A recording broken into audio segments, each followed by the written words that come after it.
ଆୟୁବ ଅଧ୍ୟାୟ 19। ଏଥିରେ ଆୟୁବ ଉତ୍ତର କରି କହିଲା, ତୁମ୍ଭେମାନେ କେତେ କାଳ ମୋ ପ୍ରାଣକୁ ବିରକ୍ତ କରିବ ଓ କଥାରେ ମତେ ଖଣ୍ଡ ଖଣ୍ଡ କରି ଭାଙ୍ଗିବ? ତୁମେମାନେ 10 ଥର ମତେ ତିରସ୍କାର କରିସାରିଲଣି। ମୋ ପ୍ରତି ନିଷ୍ଠୁର ବ୍ୟବହାର କରିବାରେ ତୁମେମାନେ ଲଜ୍ଜିତ ହେଉନାହଁ। ହେଉ, ମୁଁ ଭ୍ରମ କରିଅଛି, ମୋର ଭ୍ରମ ମୋ ସଙ୍ଗେ ଥାଏ।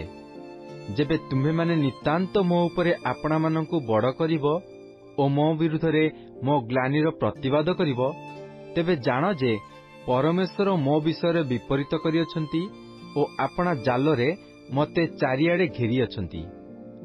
ଦେଖ, ମୁଁ ଅନ୍ୟାୟ ପ୍ରଯୁକ୍ତ କ୍ରନ୍ଦନ କରେ, ମାତ୍ର ତାହା ଶୁଣାଯାଉ ନାହିଁ। ମୁଁ ସାହାଯ୍ୟ ନିମନ୍ତେ ଆର୍ତ୍ତନାଦ କରେ, ମାତ୍ର କିଛି ବିଚାର ହୁଏ ନାହିଁ। ସେ ମୋ ପଥ ରୁଦ୍ଧ କରିଅଛନ୍ତି, ତହୁ ମୁଁ ଯାଇ ନ ପାରେ ଓ ମୋହର ପଥ ଅନ୍ଧକାରମୟ କରିଅଛନ୍ତି। ସେ ମୋ ଗୌରବ ବସ୍ତ୍ର କାଢ଼ି ପକାଇଅଛନ୍ତି ଓ ମୋ ମସ୍ତକରୁ ମୁକୁଟ ନେଇଅଛନ୍ତି। ସେ ଚାରିଆଡ଼େ ମତେ ଭାଙ୍ଗି ପକାଇଅଛନ୍ତି। ମୁଁ ସରିଗଲିଣି ଓ ସେ ମୋହର ଭରସା ବୃକ୍ଷ ପରି ଉତ୍ପାଟନ କରିଅଛନ୍ତି। ମଧ୍ୟ ସେ ମୋ ବିରୁଦ୍ଧରେ ଆପଣା କ୍ରୋଧ ପ୍ରଜ୍ୱଳିତ କରିଅଛନ୍ତି ଓ ସେ ମୋତେ ଆପଣାର ଜଣେ ବିପକ୍ଷ ପରି ଗଣନା କରନ୍ତି। ତାହାଙ୍କର ସୈନ୍ୟଗଣ ଏକତ୍ର ଆସନ୍ତି ଓ ମୋ ବିରୁଦ୍ଧରେ ଆପଣାମାନଙ୍କ ପଥ ପ୍ରସ୍ତୁତ କରନ୍ତି ଓ ମୋ ତମ୍ବୁ ଚାରିଆଡ଼େ ଛାଉଣି କରନ୍ତି। ସେ ମୋହର ଜ୍ଞାତିମାନଙ୍କୁ ମୋଠାରୁ ଦୂର କରିଅଛନ୍ତି ଓ ମୋହର ପରିଚିତ ଲୋକମାନେ ସମ୍ପୂର୍ଣ୍ଣ ରୂପେ ଅପରିଚିତ ହୋଇଅଛନ୍ତି। ମୋ କୁଟୁମ୍ବବର୍ଗ ମତେ ତ୍ୟାଗ କରିଅଛନ୍ତି ଓ ଆତ୍ମୀୟ ମିତ୍ରଗଣ ମତେ ପାଶୋରି ଅଛନ୍ତି। ମୋ ଗୃହ ନିବାସୀମାନେ ଓ ମୋ ଦାସୀମାନେ ମତେ ଅଜଣା ଲୋକ କରି ଗଣନ୍ତି। ମୁଁ ସେମାନଙ୍କ ଦୃଷ୍ଟିରେ ବିଦେଶୀ ହୋଇଅଛି। ମୁଁ ଆପଣା ଦାସକୁ ଡାକିଲେ ଓ ନିଜ ମୁଖରେ ବିନତି କଲେ ହେଁ ସେ ମତେ ଉତ୍ତର ଦିଏ ନାହିଁ। ମୋ ନିଶ୍ୱାସ ମୋ ଭାର୍ଯ୍ୟା ପ୍ରତି ଓ ମୋ ନିବେଦନ ମୋ ସହୋଦର ପ୍ରତି ଘୃଣିତ। ବାଳକମାନେ ମଧ୍ୟ ମତେ ଅବଜ୍ଞା କରନ୍ତି। ମୁଁ ଉଠିଲେ ସେମାନେ ମୋ ବିରୁଦ୍ଧରେ କଥା କହନ୍ତି।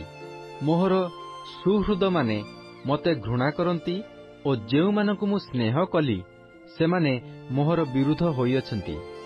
ମୋ ମାଂସ ଓ ଚର୍ମରେ ମୋହର ଅସ୍ଥି ଲାଗିଯାଇଅଛି ଓ ମୁଁ ଚର୍ମାବଶିଷ୍ଟ ଦନ୍ତ ହୋଇ ବଞ୍ଚିଅଛି। ହେ ମୋହର ମିତ୍ରମାନେ, ମୋ ପ୍ରତି ଦୟା କର, ମୋ ପ୍ରତି ଦୟା କର, କାରଣ ପରମେଶ୍ୱରଙ୍କ ହସ୍ତ ମତେ ସ୍ପର୍ଶ କରିଅଛି। ପରମେଶ୍ୱରଙ୍କ ପରି ତୁମେମାନେ କାହିଁକି ମତେ ତାଡ଼ନା କରୁଅଛ ଓ ମୋ ମାଂସରେ ତୃପ୍ତ ହେଉନାହଁ? ଆହା, ଏବେ ମୋ କଥା ସବୁ ଯେବେ ଲେଖାଯାଆନ୍ତା, ଆହା, ତାହା ସବୁ ଯେବେ ପୁସ୍ତକରେ ଲିଖିତ ହୁଅନ୍ତା, ଯେବେ ଲୌହ ଲେଖନୀ ଓ ସୀସା ଦ୍ୱାରା ସଦାକାଳ ପାଇଁ ତାହା ସବୁ ପାଷାଣରେ ଖୋଦିତ ହୁଅନ୍ତା। ମାତ୍ର ମୁଁ ଜାଣେ ଯେ ମୋହର ମୁକ୍ତିକର୍ତ୍ତା ଜୀବିତ ଅଟନ୍ତି ଓ ଶେଷରେ ସେ ପୃଥିବୀ ଉପରେ ଠିଆ ହେବେ। ପୁଣି ମୋହର ଚର୍ମ ଏହି ରୂପେ ବିନଷ୍ଟ ହେଲା ଉତ୍ତାରେ ହେଁ ମୁଁ ମାଂସବିହୀନ ହୋଇ ପରମେଶ୍ୱରଙ୍କୁ ଦେଖିବି। ମୁଁ ତାହାଙ୍କୁ ଆପଣାର ସପକ୍ଷ ଦେଖିବି। ମୋହର ଚକ୍ଷୁ ତାହାଙ୍କୁ ଦେଖିବ, ଅନ୍ୟ ନୁହେଁ। ବକ୍ଷ ମଧ୍ୟରେ ମୋହର ହୃଦୟ କ୍ଷୀଣ ହେଉଅଛି। ମୋଠାରେ ମୂଳ କଥା ଦେଖାଯିବାରୁ ଯେବେ ତୁମେମାନେ କୁହ, ଆମ୍ଭେମାନେ କି ରୂପେ ତାହାକୁ ତାଡ଼ନା କରିବା, ତେବେ ତୁମେମାନେ ଖଡ୍ଗ ବିଷୟରେ ଭୀତ ହୁଅ, କାରଣ କୋପ ଖଡ୍ଗରୂପ ଶାସ୍ତି ଆଣିବ। ତହିଁରେ ବିଚାର ଯେ ଅଛି ତାହା ତୁମେମାନେ ଜାଣିପାରିବ।